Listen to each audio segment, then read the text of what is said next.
Hello students, welcome back. और हम continue कर रहे हैं स्पीयर्समैन रैंक डिफरेंस मेथड। तो मैं आज जो आपके लिए न्यूमेरिकल लेकर आ रहा हूं वो न्यूमेरिकल्स क्या है। देखिए, इससे पिछली वीडियो में हमने स्पीयर्समैन को पूरा पढ़ लिया, लेकिन यहां पर थोड़ा सा चीज आ रहा है कि इसमें एक नहीं बल्कि 3 सीरीज दे रखी है। एक नहीं 3 सीरीज दे रखी है। क्या कह रहा है क्वेश्चन में? वो कह रहा है 10 competitor in a beauty contest are ranked by the 3 जज in the following order: first judge, second judge, third judge. Use the rank correlation coefficient to discuss which pair of the judge have the nearest approach. कौन से 2 जज मिलकर एक nearest approach रखते हैं वो बताइए। तो नियरेस्ट अप्रोच रखते हैं, हमारे पास तो 3 हो गए भाई, हमने तो 2 का पढ़ा है। हमने कितने का पढ़ा है? केवल 2 का। लेकिन एक खास बात है इस क्वेश्चन के अंदर कि इसमें सबकी रैंक दी हुई है। अब कैसे पता चलेगा रैंक? एक तो उन्होंने कहा रैंक, दूसरा हम रैंक ऐसे भी काउंट कर लेते हैं। 1 है, 2 है, 3 है, 4 है, 5 है, 6, 7, 8, 9, 10। रैंक है भाई, निकालनी नहीं है। नहीं कह रहा तब भी रैंक है। ये यहां पर भी देख लीजिए, यहां पर भी देख लीजिए, रैंक है। रैंक जैसे फॉर्म में क्वेश्चन सॉल्व्ड है। रैंक जैसे फॉर्म में क्वेश्चन सॉल्व्ड है, तो इसका मतलब ये रैंक है। तो ऐसी सिचुएशन में हम करेंगे क्या? तो बेसिकली जज 1 और जज 2, जज 1 और जज 3, यानी कि हमें जो यहां पर निकालना है वो हमें एक बार में 2 का निकाल सकता हूं मैं। अब जज है 3, तो भाई तीनों को निकाल नहीं सकता, तो फिर मुझे क्या करना होगा? जज 1 और जज 2 के बीच में कॉरिलेशन निकालूंगा, जज 2 और जज 3 के बीच में कॉरिलेशन निकालूंगा, और जज 1 और जज 3 के बीच में कॉरिलेशन निकालूंगा। तो इसमें एक तो प्लस पॉइंट मिल गया मुझे। भाई क्वेश्चन 3 सॉल्व करा लिए तो डरने वाली बात नहीं है। एक फायदा भी तो हुआ कि रैंक ने हमें दी हुई है डायरेक्ट। जब रैंक दी हुई है तो एक स्टेप बच गया मेरा, और एक स्टेप बचने का बेनिफिट मुझे आगे तक होने वाला है। हमें इसमें ज्यादा प्रॉब्लम नहीं होगी। तो हम फटाफट क्या करेंगे? देखते, एक तो इसके अंदर आप ध्यान दीजिए कि हम एक डी वाला कॉलम नहीं बनाएंगे, डायरेक्ट स्क्वायर वाला कॉलम बना लेंगे। क्योंकि जब 3 जज की कैलकुलेशन कर रहे हैं हम, तो हमारी मर्जी है, हम एक आध कॉलम कम कर सकते हैं। तो इन कॉलम्स को हम फटाफट जल्दी कम करने वाले हैं। क्या कह रहा है देखिए फटाफट। इसमें फर्स्ट और सेकंड जज, फर्स्ट जज और सेकंड जज, पहले जज का 1 और 4 दोनों का डिफरेंस 3 का सीधा स्क्वायर करो 9, ना तो प्लस का झंझट ना माइनस का झंझट। 5 और 8 दोनों का डिफरेंस हुआ 3 का स्क्वायर फिर हुआ 9। 4 और 7 का डिफरेंस हुआ 3 और 3 का स्क्वायर करा तो फिर 9। 8 और 6 का डिफरेंस लिया 2 और 2 का स्क्वायर करा तो आया 4। 9 और 5 का डिफरेंस किया तो आया 4 और 4 का स्क्वायर हुआ 16। 6 और 9 के बीच का डिफरेंस है 3 का स्क्वायर करा तो आया 9। 10 और 10 का डिफरेंस करा तो 0। 7 और 3 का डिफरेंस करा तो आया 4 और 4 का स्क्वायर किया तो आया 4 चौक 16। 3 और 2 का डिफरेंस करा तो 1 और 1 का स्क्वायर 1। 2 और 1 का डिफरेंस किया तो 1 और 1 का स्क्वायर किया तो 1। ध्यान से पढ़िए, मैंने क्या करा? डिफरेंस करना है। कोई डिफरेंस में कोई बहुत बड़ी अमाउंट थोड़ी इसका स्क्वायर ना कर सके हम। देखिए 1 और 4 में 3 का स्क्वायर 9। 5 और 8 में फिर 3 का स्क्वायर 9। 4 और 7 में 3 का स्क्वायर फिर 9। 4, 8 और 6 में 2 और 2 का स्क्वायर 4। 9 और 5 के बीच में 4 का स्क्वायर 16। 6 और 9 के बीच में 3 का स्क्वायर 9।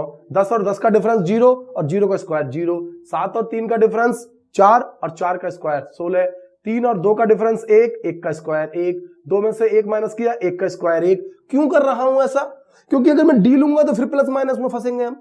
तो प्लस और माइनस का झंझट ही नहीं है, सीधा माइनस करा और सीधा स्क्वायर करा, तो प्लस और माइनस का झंझट भी खत्म। ऐसे ही आप फर्स्ट और थर्ड जज वाला ले लीजिए। फर्स्ट और थर्ड में देखूं तो 1 और 6 का डिफरेंस है 5 का स्क्वायर 25। 5 और 7 का डिफरेंस है 2 और 2 का स्क्वायर है 4। 8 और 4 का डिफरेंस है 4 और 4 का स्क्वायर लूंगा तो 16। 8 और 1 का डिफरेंस है 7 का स्क्वायर लूंगा तो 49। 5 और 9 का डिफरेंस है 4 का स्क्वायर लूंगा तो 16। 6 और 10 का स्क्वायर का डिफरेंस है 4 का स्क्वायर लूंगा तो 16। फिर 9 और 10 का डिफरेंस है 1 का स्क्वायर 1। 5 और मतलब 7 और 2 का डिफरेंस है 5 का स्क्वायर लिया तो 25। 3 और 3 का डिफरेंस लिया तो 0। 4 और 2 का डिफरेंस लिया तो 2 का स्क्वायर 4। ऐसे ही सेकंड और थर्ड 4 और 6 डिफरेंस हुआ 2 का स्क्वायर 4। 8 और 7 डिफरेंस हुआ 1 का स्क्वायर 1। 8 और 7 का 1, 6 और 1 का 5, 5 का स्क्वायर 25, 5 और 5 0, 10 और 9 का 1, 9 और 10 का 1, 3 और 2 का 1, 3 और 2 का 1, 4 और 1 का 3, 3 का स्क्वायर 9। इस तरीके से हमने सबके डायरेक्ट स्क्वायर कर लिए और अब हमें आसानी से एक फार्मूला लगाना है और सारे आंसर्स हमारे पास आने शुरू हो जाएंगे। 1 minus 6 sigma d square upon n की क्यू माइनस एन। बस टोटल कर लीजिए, डी मतलब इसके डी स्क्वायर का, इसके डी स्क्वायर का और इसके डी स्क्वायर का, तो टोटल कर लीजिए। वैसे तो टोटल बिना कैलकुलेटर के भी हो सकता है, आप चाहें तो कैलकुलेटर का इस्तेमाल करें, नहीं करना चाहें तो ना करें, क्योंकि 1 2 3 4, 3 तो नहीं है, तो 9 चौक 36, तो यही हो गए 36 और 4 40, 40 और 16 दूनी 32, 40 और 32 72 और 2 74, यानी 74 आप लिख सकते हैं। इसमें टोटल हो गया 74। ठीक है, फिर भी आप चाहें तो कैलकुलेटर का इस्तेमाल कर सकते हैं। 9 जिधर जोड़ी ले, 9 7 27 हो गए ना, तो 27 प्लस 16 और 4 एक साथ जोड़ लीजिए 20। ठीक है, 16 और 4 20, फिर 9 प्लस 16 और 2 18, तो मिलाकर हो गया 74। अब इसका टोटल कर लीजिए, इसका टोटल कर लीजिए 25, 16 और 4 20, यानी 25 और 20, फिर 49 प्लस 16 दूनी 32 और 1 33 प्लस 33 प्लस 25 और 4 29 29, ये हो गया 156। इसका टोटल हमने करा 156। अब इसका टोटल कर लीजिए, टोटल बिल्कुल इजी है। 9 और 1 10, 10 और 3 13, 13 और 2 15, 25 और 15 40 और 4 44 44। इंग्लिश में चाहे इंग्लिश में कर लीजिए, कोई दिक्कत नहीं है, आपको कैलकुलेटर चलाना है, डजंट मैटर। हिंदी इंग्लिश कोई बहुत बड़ा इशू नहीं होता, ये तो आपकी समझने की बात है। हिंदी वालों को इंग्लिश भी समझ में आनी चाहिए और इंग्लिश वालों को हिंदी भी समझ में आनी चाहिए, क्योंकि हम ऐसे सिस्टम में रहते हैं, इंडिया में रहते हैं, कोई फॉरेन में नहीं रहते केवल इंग्लिश चलती है, या केवल इंडिया में है कि हमारे यहाँ मिक्स लैंग्वेज चलती है। तो हमें दोनों लैंग्वेज पर अपनी कमांड बननी चाहिए, नंबर्स पर पूरा कमांड बनाना चाहिए, नहीं तो फिर मार्केट में होती है ना इंसल्ट, आपने मूवी देखी होंगी कि हमें पता ही नहीं है जी 29 ज्यादा है या 39 ज्यादा है। तो समझना जरूर चाहिए, हमें लॉजिक थोड़ी मेहनत करनी चाहिए ही चाहिए। आइए देखते हैं क्वेश्चन को आगे कंटिन्यू करते हुए। सबसे पहले हम फर्स्ट और सेकंड जज के बारे में कैलकुलेशन करते हैं। तो फर्स्ट और सेकंड जज के बारे में कैलकुलेट करें।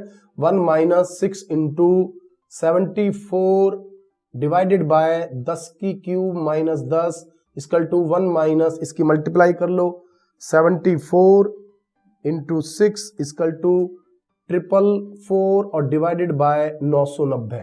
10 का 10 में मल्टीप्लाई करा 100 और फिर 10 में मल्टीप्लाई करा 1000 माइनस 10 990।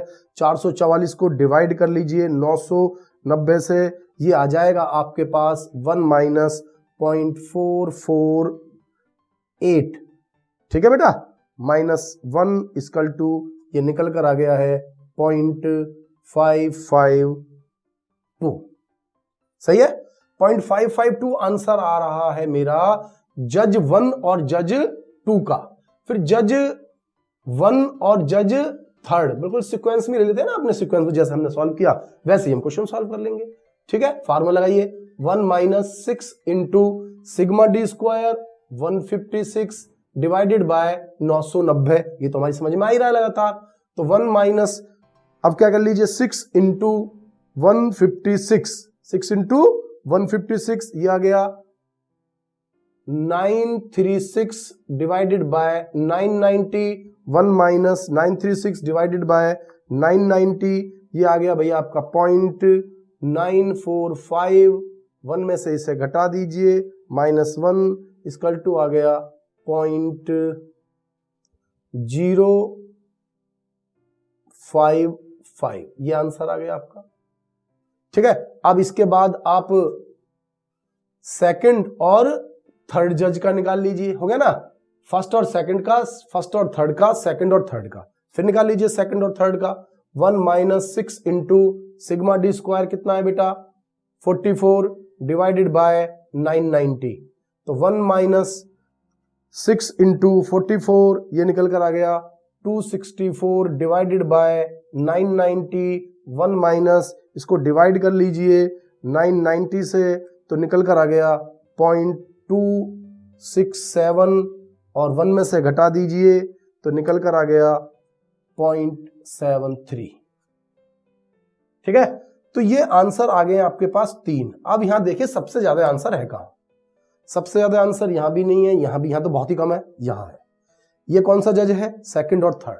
दैट मीन्स कि सेकंड और थर्ड इन दो जज की ट्यूनिंग बहुत अच्छी है। इन दो जज के द्वारा जो रैंक दिए गए हैं, अगर ब्यूटी कॉन्टेस्ट है तो दोनों को सेम टेस्ट है, यानी दोनों सेम एक जैसा रिएक्शन कर रहे हैं।